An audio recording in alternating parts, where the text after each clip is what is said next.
Je, wewe hapo kama mshabiki wa mpira unahisi kwamba Messi alistahili kupewa tuzo ya mchezaji bora badala ya Rodri? Kwa sababu unajua kumekuwa na mijadala chini mijadala ambayo inasema kwamba Messi alistahili kupata basi hata tuzo ya mchezaji bora wa michuano baada ya kombe la dunia kuisha.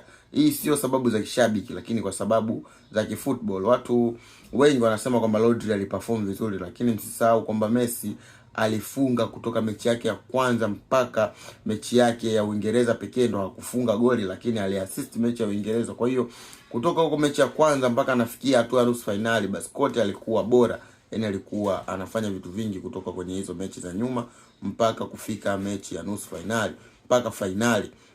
Lakini wanasema kwamba Rodri pia aliperform kutoka huko nyuma. Usisahau kwamba Rodri katika mechi baadhi ambazo hawakuruhusu kweli magoli alikuwa anakaba, lakini mechi kama ya ukipiga mahesabu mechi kama ya walocheza na Kevede kidogo hapakuwa na purukushani nyingi kwa upande wake. So wengi wanaamini kwamba Messi alistahili kupata tuzo ya mchezaji bora, lakini jana Messi aliondoka akiwa hajaokota chochote. Yani hajaokota tuzo ya mchezaji bora, wala hajaokota tuzo ya top scorer, wala hajaokota tuzo yoyote. Basi hizo tuzo ya mchezaji bora wa mashindano ikienda kwa Rodri, lakini tuzo ya kipa bora ikienda kwa Unai Simon, lakini pia tuzo ya mchezaji bora chipukizi, yani mchezaji bora mdogo, basi imeenda kwa Pau Kubasi, na top scorer inajulikana ni Kylian Mbappe. So kwa jana Messi aliondoka uwanjani akiwa hana tuzo yoyote zaidi ya medali ambayo alivaa shingoni bwana.